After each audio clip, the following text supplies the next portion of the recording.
우리는요, 정의로운 세상을 원합니다. 공평하고 깨끗한 세상, 그러한 사회를 원합니다.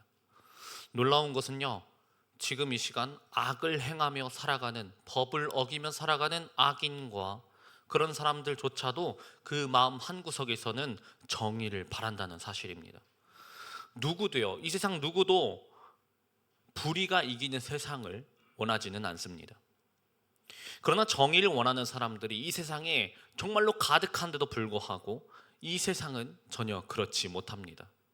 우리 안에 정의를 향한 갈망은 이토록 뜨거운데 어째서 우리 손으로는 그 세상에, 정의로운 세상에 닿지 못하는 걸까요? 그렇다면 완전한 정의란 어디 있다라는 겁니까? 이 세상이 없다면 그것은 이 세상을 지으신 그런 분께 있지 않겠습니까? 아멘. 오늘 우리는 이 질문을 안고 세 개의 문을 넘어가려고 합니다.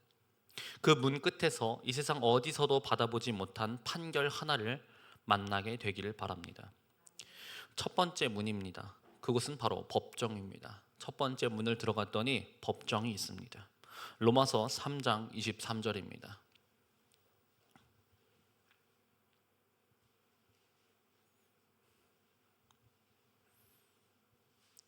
로마서 3장 23절입니다.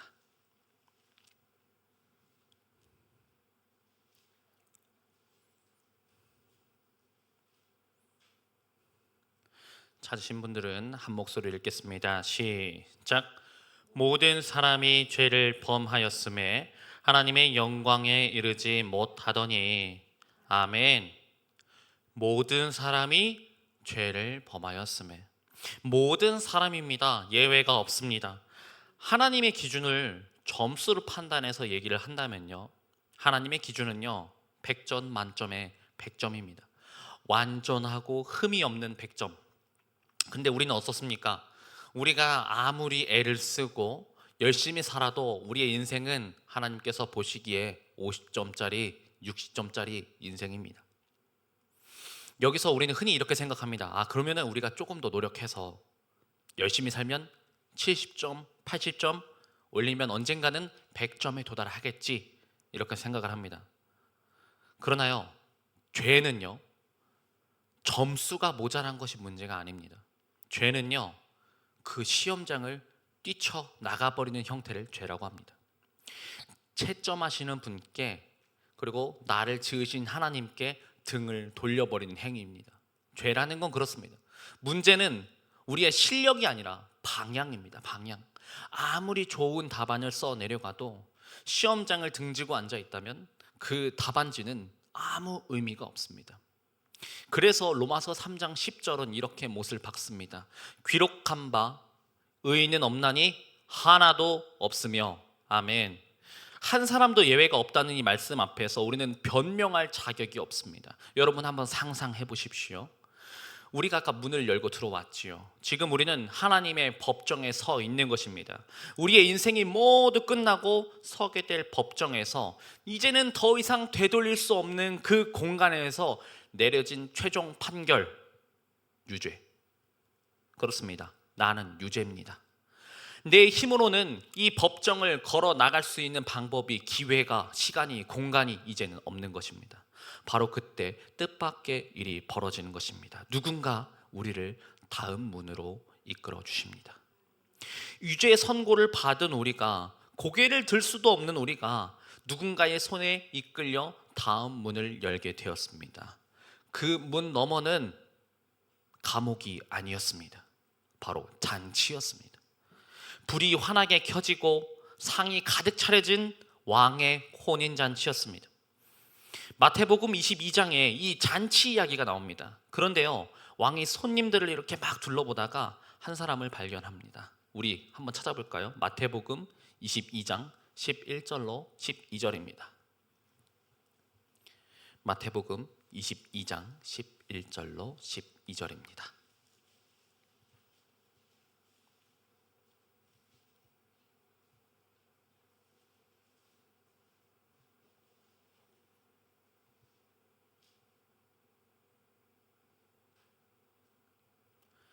찾으신 분들은 한 목소리를 읽겠습니다. 시작. 임금이 손을 보러 들어올새 거기서 예복을 입지 않은 한 사람을 보고 가로되 친구여 어찌하여 예복을 입지 않고 여기 들어왔느냐 하니 저가 유구무원이언을. 아멘. 예복을 입지 않은 한 사람을 보고서 왕이 이렇게 물었습니다. 친구여 어째서 예복을 입지 않고 여기 들어왔습니까? 그 사람은요 아무 말도 할 수가 없었습니다. 여기서 우리는 알게 됩니다. 이 잔치에는, 이 잔치를 참여하려면 예복이 필요하다는 것입니다. 누구든지 아무 모습으로나 들어갈 수 있는 자리가 아닙니다. 그렇다면 우리 다시 한번 그 장면을 생각해 봅시다. 우리가 방금 법정에서 서서 유죄를 선고를 받았습니다. 그리고 문을 열고 들어간 자리가 잔치였습니다. 그렇다면 우리의 복장은 예복이 준비가 되어 있었겠습니까? 아닙니다. 우리가 무슨 예복이 있겠습니까? 내게는요 그 잔치에 들어갈 수 있을 만한 여벌의 옷이 없는 겁니다. 그런데 바로 그때 아주 놀라운 일이 일어납니다. 문 앞에서 누군가가 다시 다가와 갖고 내게 옷을 입혀주는 겁니다. 그 옷은요 내가 산 옷도, 내가 준비한 옷도, 내가 만든 옷도 아니었습니다. 예식에 들어갈 수 있는 그만큼 귀한 옷을, 아름답고 비싼 옷을 누군가 나에게 입혀주는 것입니다. 이 신학에서는요 이것을 어려운 말로 전가된 의라고 합니다. 전가된 의. 말은 어려운데요 뜻은 정말로 단순합니다.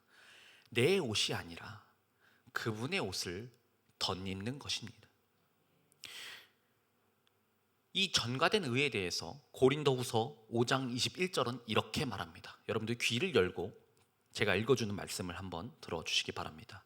하나님이 죄를 알지도 못하신 자로 우리를 대신하여 죄를 삼으신 것은 우리로 하여금 저의 안에서 하나님의 의가 되게 하려 하심이니라. 아멘. 보십시오. 나의 죄는요 그분께로 건너가는 겁니다. 전가가 되는 겁니다. 그리고요 그분의 의가 나에게로 건너오게 되는 겁니다. 죄 없으신 분은 내 죄를 다 뒤집어 쓰시는 거고, 그리고 죄뿐이었던 내가 이제는 그분의 의를 입게 되는 겁니다. 이것은 내 더러운 옷을 천천히 빨아서 다시 입는 게 아닙니다. 아예 옷을 바꿔 입는 겁니다. 이건요 내 50점짜리 60점짜리 인생을 천천히 점수를 올려서 100점까지 도달시키는 게 아닙니다.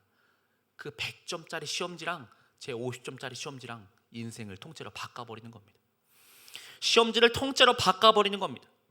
내 죄를 지신 그 분은 실제로 십자가에서 모든 값을 치르셨습니다. 그래서 이 예복은, 내가 입게 된 이 예복은 거저 받은 선물이지만 결코 값싼 것이 아닙니다. 이제 나는 그 예복을 입고 잔치 자리에 앉아 있습니다. 유죄의 선고를 받았던 내가 이제는 왕의 식탁에 초대되어서 그곳에서 같이 먹고 마시며 누리며 살고 있습니다. 법정에서 마음을 졸이면서 넘어왔던 잔치 자리에 이제는 마음을 조금 내려놓고 기쁨으로 이 잔치를 즐겼습니다. 그런데요 저 앞에 또 다른 문 하나가 있습니다. 예복을 입은 우리가 이제 마지막 문을 열고 들어갑니다. 그런데 이번에는 잔치집이 아니었습니다. 내가 그 잔치했던 그 집이 알고 보니까 이제부터 내가 살아갈 집이었습니다. 내가 이제부터 살아가야 할 아버지의 집이었던 것입니다.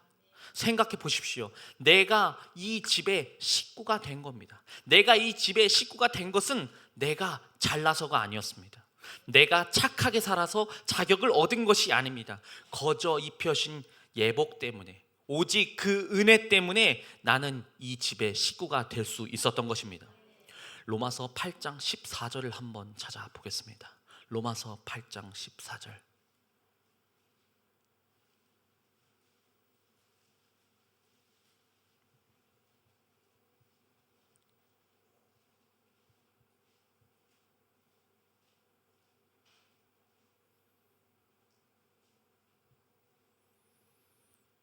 한 목소리를 읽겠습니다. 시작. 무릇 하나님의 영으로 인도함을 받는 그들은 곧 하나님의 아들이라. 아멘. 하나님의 누구라고요? 우리 좀 더 큰 목소리로 외치겠습니다. 뭐라고요?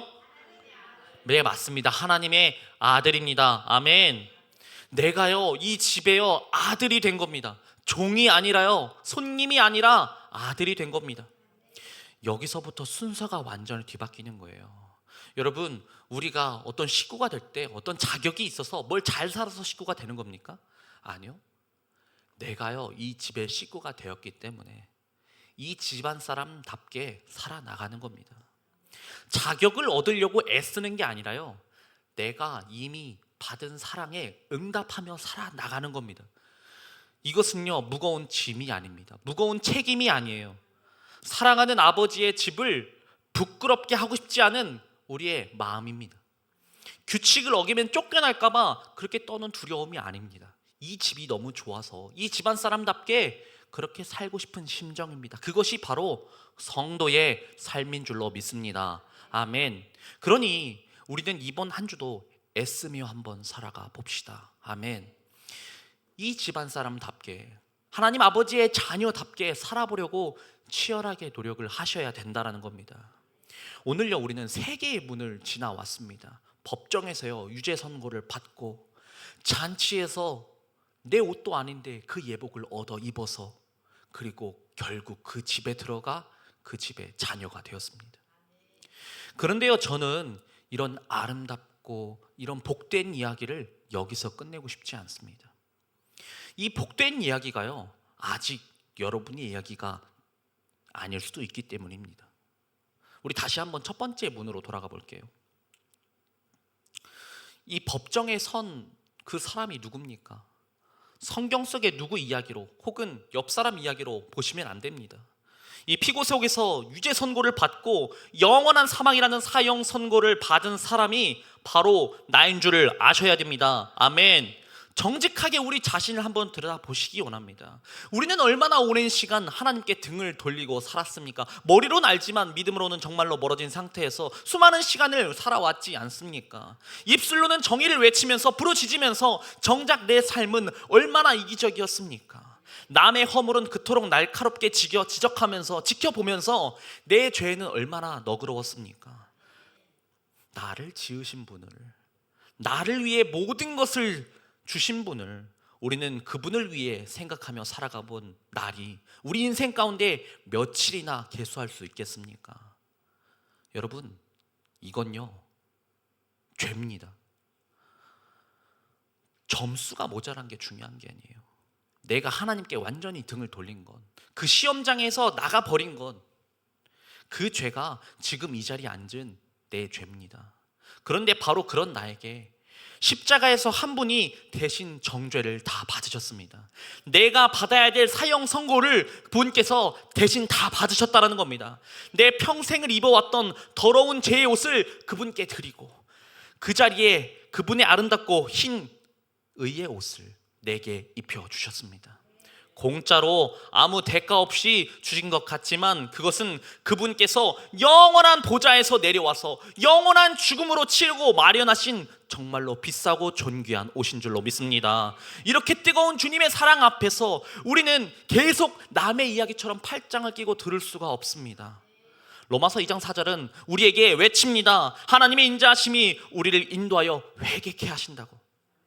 회개는요, 죄가 무서워서, 내가 받을 징계가 두려워서 벌벌 떨고 용서를 구하는 것이 아닙니다. 회개는 주님께서 내게 허락하신 큰 사랑을 깨닫고, 그 깨달아지면 앞으로는 내가 이 인생을 이렇게 살아가서는 안 되지, 도저히 이전처럼은 살 수 없어, 돌아서는 것입니다.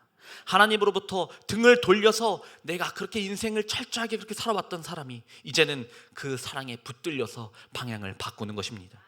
오늘이 그날이기를 주님의 이름으로 축원드립니다. 아멘. 혹시 지금까지 하나님을 등지고 살아왔다면 오늘 이 자리에서 돌아서십시오. 아멘. 이미 돌아선 여러분들도 오늘 다시 이 위대한 사랑 앞에 서시기 바랍니다. 하나님께 고백할 때요, 대단한 말이 필요한 것이 아닙니다. 하나님, 제가요 오랜 시간 등을 돌리고 살았습니다. 이제는 내가 주께 돌아가기 원합니다. 이 한마디면요 모든 것이 해결돼요. 이 모든 것이 용서가 됩니다. 그 순간 하늘의 아버지께서 달려나와 여러분들을 안으실 줄로 믿습니다. 여러분이 아직 멀리 있을 때에 하나님께서 먼저 달려 나와서 우리를 안아주실 것입니다. 그리고 이미 그 품에 안긴 우리에게 성경은 마지막으로 이렇게 선언합니다. 그러므로 이제 그리스도 예수 안에 있는 자에게는 결코 정죄함이 없나니. 아멘. 법정에서 유죄 선고를 받았던 내가 이제는 정죄함이 없다라는 판결을 듣게 되는 것입니다. 아멘. 이것이 바로 하나님의 의입니다. 이것이 오늘 여러분에게 주어진 이 세상 어디서도 받을 수 없는 판결, 하나님의 의입니다. 세계의 문은 여기서 끝나지만 여러분의 새로운 인생은 바로 이 시간 이 자리에서 시작될 줄로 믿습니다. 아멘. 오늘 이 시간 하나님의 의가 여러분들 모두에게 주어지는 날인 줄로 믿습니다. 아멘. 오늘 이 예배당 안에 정의와 공의가 가득 찬 작은 천국이 시작될 줄로 믿습니다. 아멘. 우리 함께 기도하겠습니다. 사랑의 하나님 아버지, 오늘 이 말씀 앞에 정말로 부끄러운 심정으로 섰습니다. 죄로서 살아온 모든 인생을 돌아보며 법정에 서 있는 것과 같습니다. 이제 고백합니다. 나는 하나님보다 더럽고 악한 이 세상을 더 사랑했고 하나님보다 나 자신을 더 믿으며 살아왔습니다. 입술로는 주님을 말했지만 내 마음으로는 주님을 멀리 떠나 있었고, 주일에는 주님을 예배하느라 바빴지만 월요일부터 토요일까지 내 마음을 시키는 대로 죄를 열심히 지으며 살아왔습니다. 하나님, 나는 주님께 등을 돌리고 살았음을 고백드립니다. 그런 인생을 살아온 이 죄인을 오늘도 사랑으로 품어주시고 용서하여 주시니 감사를 드립니다. 주님, 그 사랑 앞에 우리의 완고한 마음이 와르르 무너지기 원합니다. 우리가 무엇을 잘해서 여기까지 온 것이 아니라 주님께서 우리를 끝까지 붙드셨기 때문에 오늘 이 자리에 설 수 있었음을 고백드립니다. 십자가를 바라보면서 다시는 이전처럼 범죄하며 살 수 없게 하여 주시옵소서. 주님, 내가 이제 더 뜨거워지기 원합니다. 우리의 외면은 하지 말아 주시옵소서. 우리를 다시 안아 주시옵소서. 우리 안에 정한 마음을 창조하시고 정직한 영을 새롭게 하여 주시옵소서. 우리의 의가 되시고 끝까지 우리를 사랑하시는 예수 그리스도의 이름으로 기도드립니다. 아멘. 다 같이 주여 삼창하고 기도하겠습니다. 시작. 주여, 주여, 주여.